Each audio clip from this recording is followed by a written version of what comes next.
Bismillahirrahmanirrahim. Alhamdulillahirabbil alamin. Assalatu wassalam ala Rasulillah.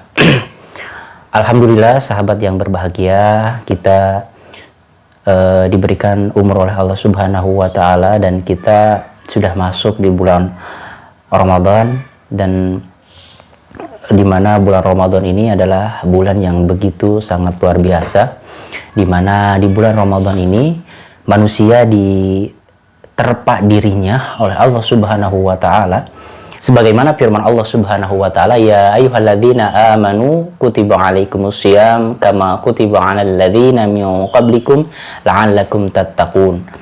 Hai orang-orang yang beriman, diwajibkan kepada kalian itu untuk berpuasa sebagaimana diwajibkan atas orang-orang sebelum kamu, la'allakum tattaqun, agar kamu menjadi pribadi yang bertakwa.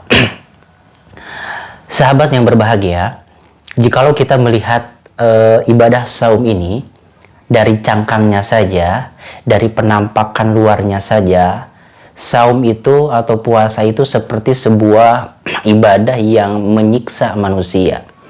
Bayangkan menahan lapar dari pagi sampai dengan maghrib, menahan minum, menahan dahaga dari subuh sampai dengan maghrib, seperti sebuah penderitaan.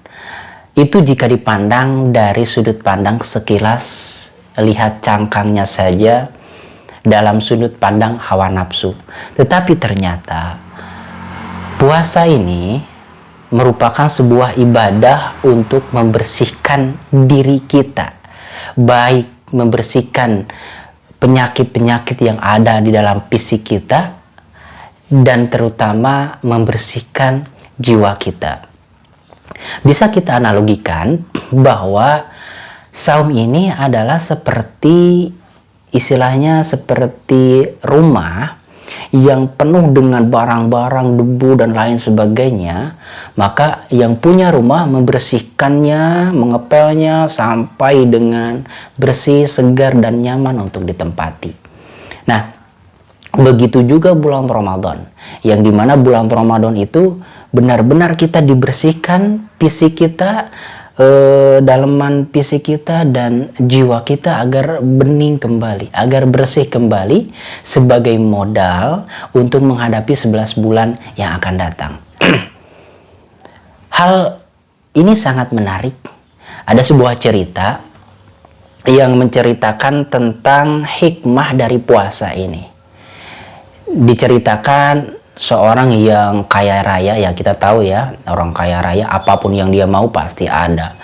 Wisata kuliner tidak masalah, jalan sana sini nggak jadi masalah, semuanya dapat dia lakukan. Dia seorang muslim, tetapi ternyata kemuslimannya hanya sebatas identitas belaka. Ketika bulan Ramadan tiba, yang lain benar-benar khusyuk beribadah, muslim yang lainnya dia jalan-jalan, traveling ke sana kemari, lintas negara dan lain sebagainya. Qadarullah, pada suatu saat dia ditimpa sebuah penyakit yang berkaitan dengan pencernaannya. Ketika dia merasakan sakit yang begitu luar biasa dalam perutnya, sungguh sebuah penderitaan yang sangat susah untuk digambarkan. Karena orang kaya ya dia pun berobat ke sana kemari, ke dokter mancanegara dan lain sebagainya. Dan ternyata tidak ada satupun dokter yang mampu memberikan sebuah solusi baginya. Diberikan obat-obat yang mahal-mahal tetapi tidak memberikan efek yang begitu luar biasa baginya. Akhirnya dia ikhtiar terakhir, dia datang ke negara Jerman. Di sana ada dokter yang sudah masyhur tetapi beragama Katolik. Uniknya, dokter yang beragama Katolik ini mempelajari Islam cukup lama, mempelajari Islam cukup mendalam. Maka ketika terjadi diskusi dengan orang yang kaya tadi, dia mengeluhkan rasa sakit yang luar biasa. Maka kata si dokter yang Katolik itu, apakah Anda beragama Islam? Ya, saya beragama Islam, katanya. Bukankah dalam agamamu itu ada syariat saum, ada syariat puasa, mengapa engkau tidak lakukan? Sekarang tinggalkanlah obat-obat yang mahal-mahal itu, tinggalkan resep-resep yang mahal-mahal itu. Sekarang silahkan Anda laksanakan puasa di bulan Ramadan. Akhirnya apa? Ternyata dengan dia puasa di bulan Ramadan ini, ya, ternyata keluhan-keluhan tentang penyakit pencernaannya itu hilang sirna. Sehingga ketika bertemu lagi dengan si dokter Katolik tadi, maka dia menyampaikan bahwa keluhan-keluhannya sudah hilang dengan puasa Ramadan tersebut. Dan di sini ada sebuah titik pencerahan bagi si dokter Katolik ini. Dia ingin masuk Islam, tetapi dia menunggu sebuah momen yang dimana momen itu benar-benar menyengat dia, menyadarkan dia untuk masuk Islam. Maka dari pernyataan si pasien tadi yang dia kaya raya yang sakitnya tadi, dia langsung mengikrarkan kalimat syahadat, bahwa ternyata dia menyimpulkan dalam syariat Islam, dalam perintah-perintah yang diwajibkan kepada umatnya, ternyata banyak sekali hikmah, banyak sekali manfaat yang akan dirasakan. Bukan hanya secara fisik jelas membersihkan toksin-toksin, membersihkan segala macam yang 11 bulan kita itu, segala kita masuk, manis, pahit, semuanya masuk.